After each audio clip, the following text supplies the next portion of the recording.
Vous êtes-vous déjà demandé d'où vient la nourriture de vos animaux? Aujourd'hui, on discute de la construction d'une toute nouvelle usine de fabrication de croquettes et de comment ils ont réussi à automatiser près de 80% de leur chaîne de production. Je vous souhaite un très bon épisode.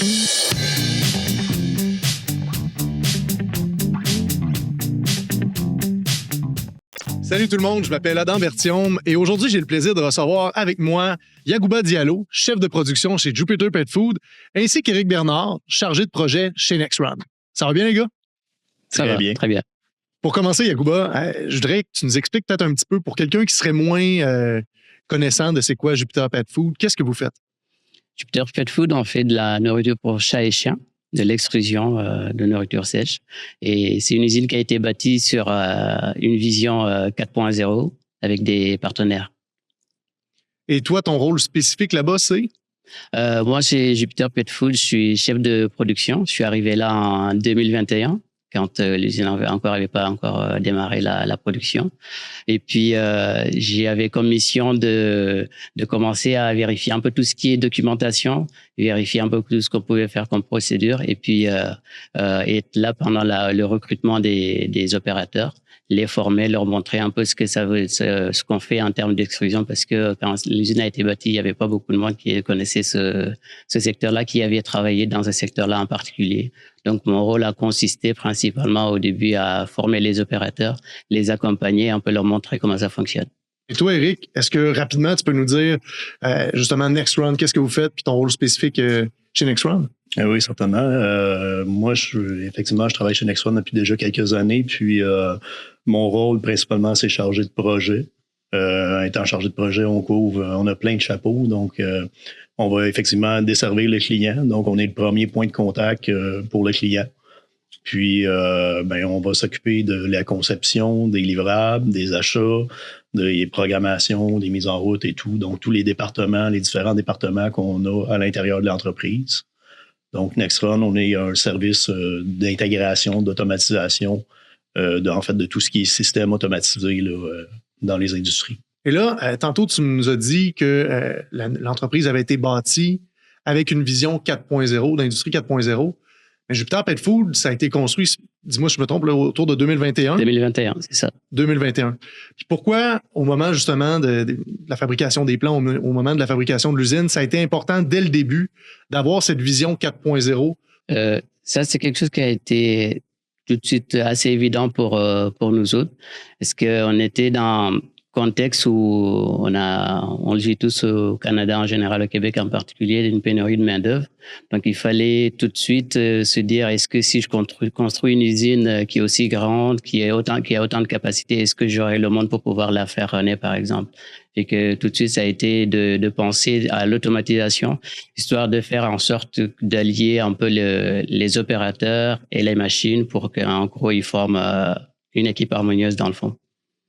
Et que c'est ça qui a vraiment déterminé cette vision-là. Ça aurait été quoi, sinon, les défis que vous auriez eus si ça n'avait pas été, dès le début, automatisé?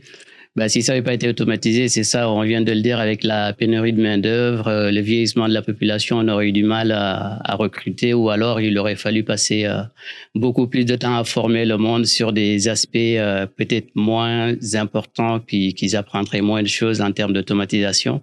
Et puis aussi pour avoir plus de flexibilité, de s'adapter au marché, parce que les demandes sont énormes en termes d'animaux de compagnie. Il y a beaucoup de demandes de s'adapter. Les clients, ils demandent des nouvelles choses, donc il faut savoir s'adapter tout de suite. Donc, c'est assez important que tu aies quelqu'un qui t'accompagne pour pouvoir avoir cette flexibilité-là. Donc, sans l'automatisation, on aurait eu du mal à s'adapter. Puis aussi, faut pas oublier qu'il y a, non seulement au Québec, le Canada ou l'Amérique en général, mais il y a dans tout le monde, c'est quelque chose qui est vraiment demandé. Donc, il faut vraiment être prêt à cette concurrence-là. Donc, pour pouvoir vendre ailleurs et puis répondre aux besoins du marché, il faut être à même de pouvoir avoir les outils nécessaires chez nous pour pouvoir répondre tout de suite aux besoins. Mais sinon, Yagouba, il doit y avoir aussi un avantage à tomber dans l'automatisation puis dans l'industrie 4.0 du point de vue de la précision. Là. Si je ne me trompe pas, c'est quand même la précision d'une machine qui va aider dans vos chaînes de production. Hein. Oui, oui, tout à fait ça. Outre le côté humain, on peut souligner aussi le côté de la précision dans tout ce qui est automatisation, parce qu'on parle de domaine alimentaire, c'est très important pour le rendu chez le consommateur. Donc, à partir de là, nous, on est capable de tout contrôler le produit du début jusqu'à la fin, s'assurer que toutes les dimensions sont conformes et on s'assure à travers toutes les données qu'on recueille des machines qu'il n'y a pas de variation du produit tout au long du process. On n'attend pas de la fin de voir le produit fini pour dire il est il a tel ou tel aspect. On arrive à le voir bien au début. Donc ça c'est quelque chose qui a toujours été important pour nous du fait qu'on a choisi l'automatisation. Ça nous a permis donc dans ce cas-là de vraiment minimiser les erreurs de fabrication. Donc, d'avoir moins de rejets et puis même quand il y a des rejets, c'est des rejets qu'on peut réutiliser dans ce domaine-là. Donc, c'est quelque chose qui a vraiment été important dans notre choix. Parce que la qualité du produit, que ce soit pour un client à 2 pattes ou un client à 4 pattes. Ah ben, c'est la qualité pareil, du produit. Ben oui. C'est un produit consommable. Exact. Mais tu vas être surpris quand tu vas voir les normes drastiques qu'il y a dans le domaine de la nourriture animale aussi également. Ah oui? Oui, c'est énorme. Il n'y a pas une grosse différence avec les normes alimentaires. Oui. On rentre avec un filet sur la tête, pareil, un cache-barbe et autres. Exactement. Ouais. C'est ça. Fait que dans le fond, en plus de devoir suivre les recettes de vos clients, il y a les normes aussi à respecter. À respecter, exactement. Donc là, ça nous permet de jouer également, surtout sur la traçabilité. Donc, on arrive à avoir tout le produit du début jusqu'à la fin, de la réception du produit en ingrédients crus jusqu'au niveau des tablettes du consommateur et qu'on peut suivre tout le parcours du produit.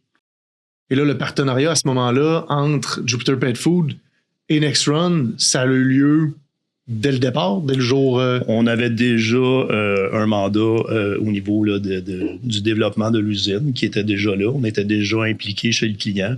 Puis, en cours de route, le client, effectivement, c'est une nouvelle usine. Donc, il y a eu plein de nouveaux défis. Comme n'importe quoi, même si on fabrique une maison, il y a tout le temps des surprises. Ben c'est la même chose. Donc, il y a eu plein de choses qui ont tombé entre deux craques de chaise. Donc, on s'est rendu un petit peu plus disponible là, pour le client, puis on l'a accompagné dans plusieurs sphères d'activité qui n'étaient pas initialement de notre mandat là, quand on les a approchés. Parlant justement de défis, vous, ça a été quoi un des défis là, lors de l'implantation, l'automatisation dans l'usine que vous avez pu rencontrer justement? Ben moi, j'ai commencé un petit peu avant que Yaguba commence à s'impliquer parce qu'effectivement, on l'a formé après. Okay. Donc, en termes de défis, en automatisation, dans des cas comme ça, on fait une bonne partie de ce qui s'appelle de l'intégration parce que les gens achètent des machines de différents manufacturiers pour des tâches précises. Okay. C'est ce qui compose en fait après ça l'ensemble de la ligne de production de l'usine. Donc, nos défis à nous, c'est d'intégrer tout ce beau monde-là ensemble, qui parle tout le même langage, ou qu'on réussisse à rassembler tout ça à un simple endroit, une salle de supervision. Donc, un système centralisé. Donc, ça, c'est un des premiers défis, c'est de ramasser toutes les informations au même endroit. Comme les machines peuvent venir d'un peu partout, dans le fond. N'importe où, effectivement. Fabrication américaine, chinoise, peu importe, ça peut venir de n'importe où. Il y en a qui sont faits ici au Québec, fabriqués localement, qui sont intégrés. Il y a des ajouts qui sont faits sur place. C'est vraiment un procédé qui s'adapte mécaniquement dans l'usine lors de l'installation, effectivement. Peu importe la planification qu'on en fait, je disais tantôt, il y a toujours des surprises. Là. Oui. Fait qu'il y a tout le temps plein de choses à adapter puis, pour que tout le monde se parle puis qu'on ait toute l'info qu'on veut. Tous les capteurs aux bons endroits. Comme il disait, nous, c'était important, il a parlé de la salle de contrôle, c'était important de pouvoir avoir quelqu'un qui puisse, à partir d'un certain endroit, pouvoir contrôler tout un tas de secteurs. Puis, en termes de comparaison, c'est sûr qu'à partir de notre contrôle, on peut, avec 2 ou 3 personnes, pouvoir runner toute l'extrusion. Ou dans une compagnie peut-être similaire qui a moins d'automatisation, il aurait fallu peut-être 2 à 3 fois plus de monde pour pouvoir faire exactement la même chose. Donc ça, c'est vraiment un gain qu'on a eu là-dessus. Puis vous, au moment justement là, que vous avez construit l'usine, vous aviez en tête, oui, ça se peut qu'on ait des défis personnels, des défis de main-d'œuvre, donc ça va régler un peu ce côté-là. Mais est-ce qu'il y avait un autre élément aussi qui faisait en sorte que vous avez dit c'était essentiel qu'on instaure dès maintenant une usine 4.0 avec l'automatisation Y a-t-il quelque chose d'autre qui vous faisait en sorte que vous avez fait, ça fait du sens, là? Pour nous, ça faisait du sens dans la mesure où on vise une clientèle non seulement locale, régionale, mais internationale. Okay. Donc, pour ça, il faut s'assurer que tu as tous les éléments en ta possession pour pouvoir réagir tout de suite.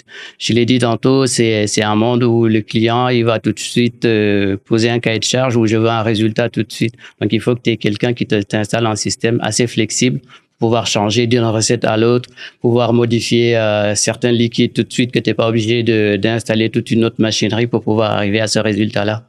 Donc, c'était pour nous assez évident. Et aujourd'hui, on voit que ça marche.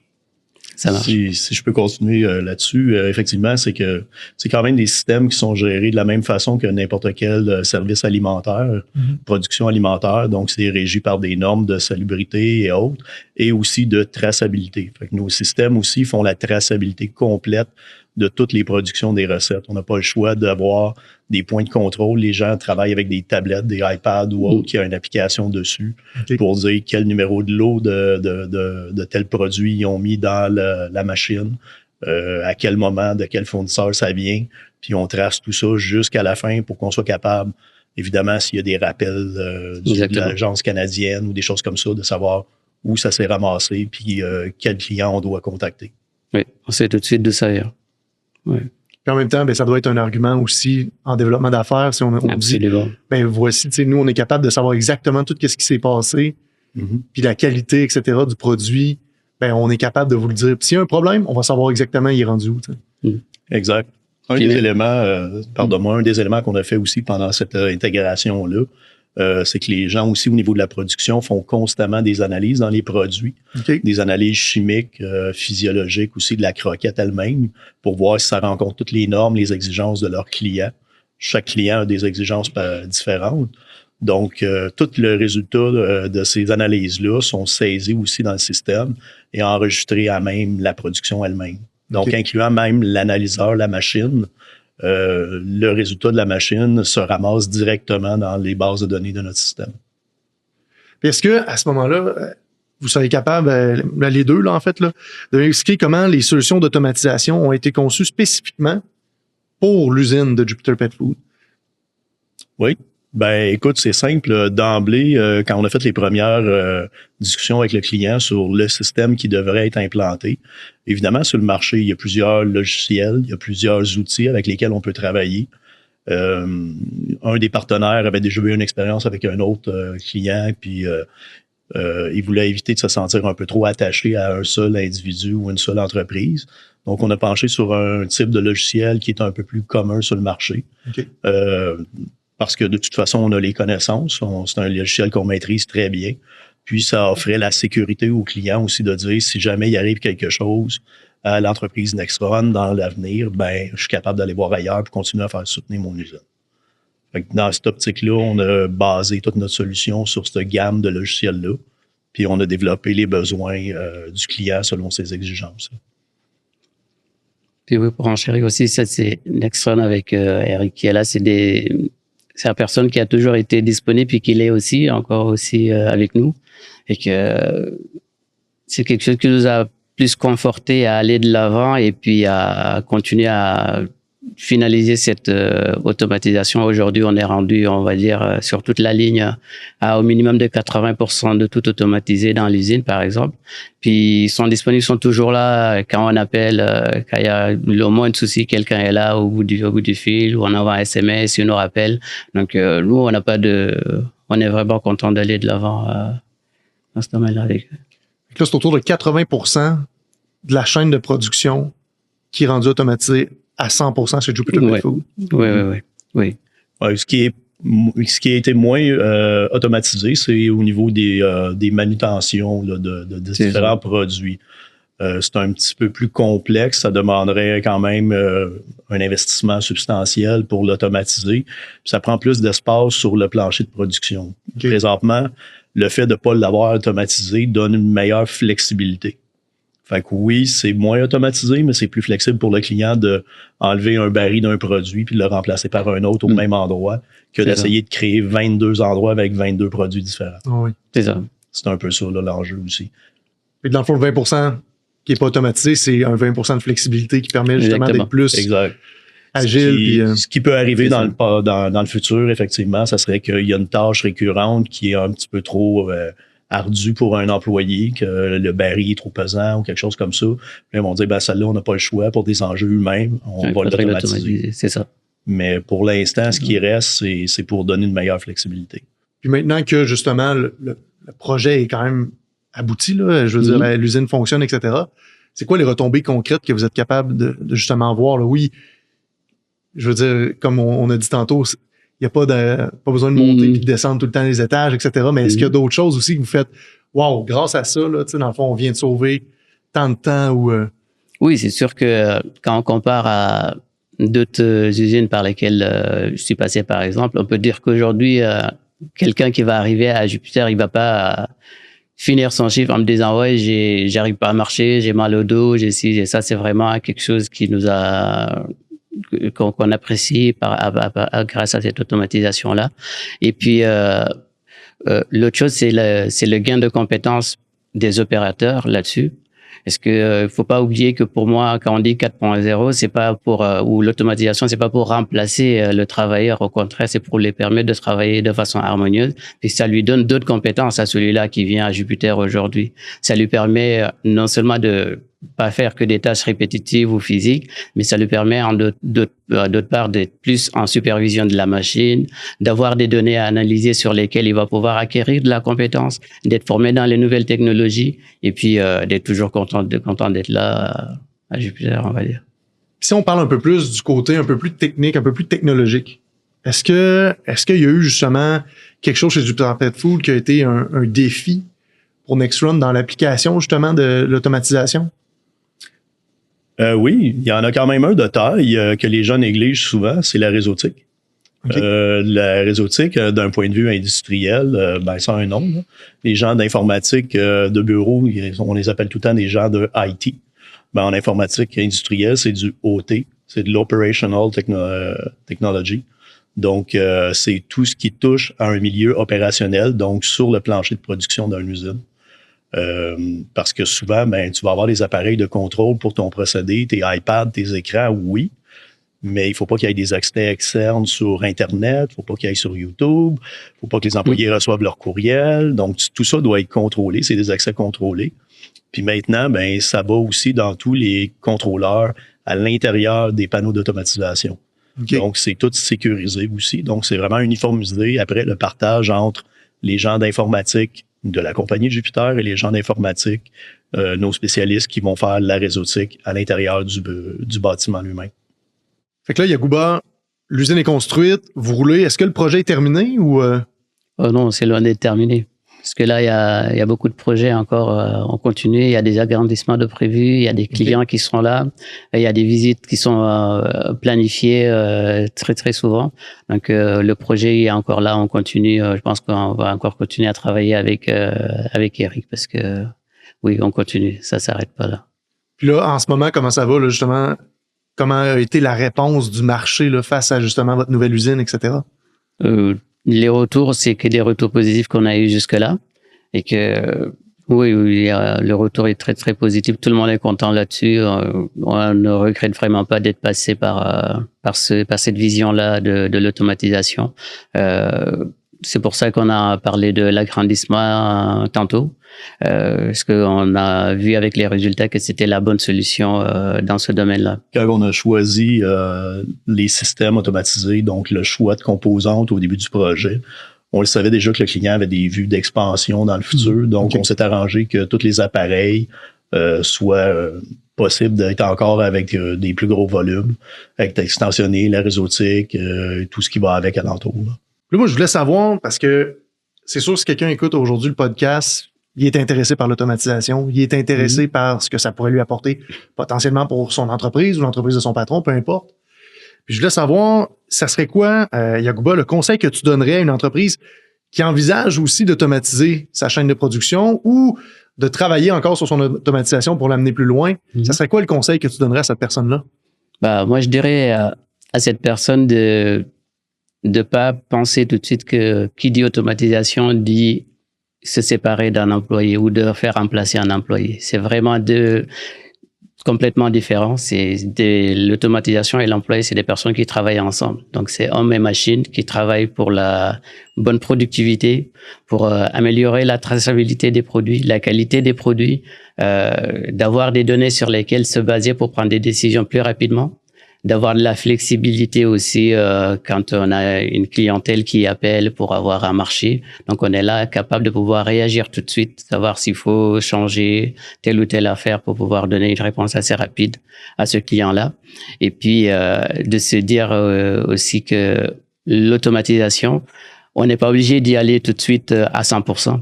On le voit avec nous, on peut y aller petit à petit. On peut commencer par automatiser, c'est pas moi, une ligne de shipping, ou alors de commencer par automatiser les tâches les plus répétitives, les plus physiques pour les employés, pour histoire de les soulager, ou automatiser le nettoyage en partie, et puis voir un peu après les résultats qu'on va avoir, comme ça y aller progressivement et aller dans l'automatisation plus poussée. C'est très important quand même ce qu'il a dit, parce que effectivement, il faut pas prendre la grosse bouchée puis avoir la pensée magique. Mon usine, elle va être plug and play quand je vais brancher le courant dessus, tout va marcher comme je voulais. Malheureusement, c'est un système qu'on intègre, qu'on développe avec l'expertise du client. On a une expertise en automatisation, mais l'expertise de son procédé, c'est le client qui la possède. Okay. Donc, c'est sûr que c'est une collaboration avec le client tout au long du processus pour réussir à optimiser notre développement versus ses besoins à lui. Il faut pas penser que à la journée 1 où on va partir l'usine, qui va avoir tous ses rapports de production, ses dashboards avec ses informations critiques, ses maintenances préventives, tout fonctionnel au jour 1. Parce que s'il pense ça, malheureusement, on va le recommencer 1000 fois. Parce que les besoins vont changer en cours de route. Mm-hmm. Une usine que tu planifies sur papier qui est flambant neuve, tu la planifies pendant des mois, des années, c'est bien le fun. Quand tu l'as réellement dans les mains pour l'exploiter, tu te rends compte de plusieurs enjeux que tu n'avais pas pensé sur papier, qui paraissaient bien normal.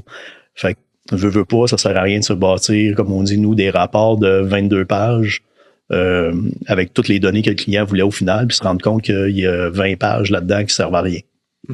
Donc, on est mieux d'y aller par étapes. On met les choses une après l'autre, puis on a besoin des services de base pour partir l'usine. Puis on développe le restant un coup qu'on a prouvé que la production roule bien. Parce qu'il y a tout le temps du fine-tuning, dans le fond. Tout le temps. Comme dit l'expression, c'est en forgeant qu'on devient forgeron, mais c'est en automatisant qu'on devient automatisé, là, j'imagine. Exactement. Tout le temps. Au niveau de la traçabilité, on va découvrir des petites failles. Hey, quand on fait telle tâche ici, on ne l'a pas vu, c'est pas logué dans le système. Ah, pourquoi? Fait que là, on va l'ajuster, puis là, on va regarder dans les rapports. Hey, j'ai des données ici qui sont pas bonnes. Ah, attends un peu. Il y a un doublon parce qu'il y a une information qui vient d'une autre ligne de production parce que le gars l'a mal rentré. Il y a de l'erreur humaine encore, on a beau automatiser, il y a des opérations manuelles. Fait il faut être capable de corriger ça, puis de les voir, puis de les attraper.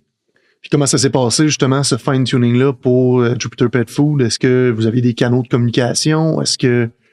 Comment ça s'est déroulé? Hein? Ben oui, on a des canaux de communication. Les gens connaissent les numéros pour nous contacter. Nous, on a un accès, le client a bien voulu nous donner un accès à temps plein là, en VPN à leur usine. Okay. Donc, moi, si je reçois un appel, je peux me connecter directement à l'usine sur un canal sécurisé, puis aller directement dans les systèmes, voir qu'est-ce qui se passe. Je peux regarder son écran en temps réel, puis lui dire « Ah, je le vois ton message d'erreur, attends, on va aller voir c'est quoi. » OK. Ça, c'est très important. C'est surtout cette disponibilité-là qui fait que on ne regarde pas d'étape passée par là parce que il suffit qu'il y ait un petit bug ou quoi que ce soit. Quelqu'un est toujours là au bout du fil pour être à même de pouvoir, si ce n'est pas réglé tout de suite le problème, d'avoir un diagnostic et de pouvoir pallier, trouver quelque chose à faire en attendant de pouvoir ajuster vraiment le problème tout de suite. Super, je vous remercie les gars. Vous êtes prêtés au jeu aujourd'hui. Merci Yacouba. Merci Eric. Puis, je vous souhaite que le meilleur pour l'avenir.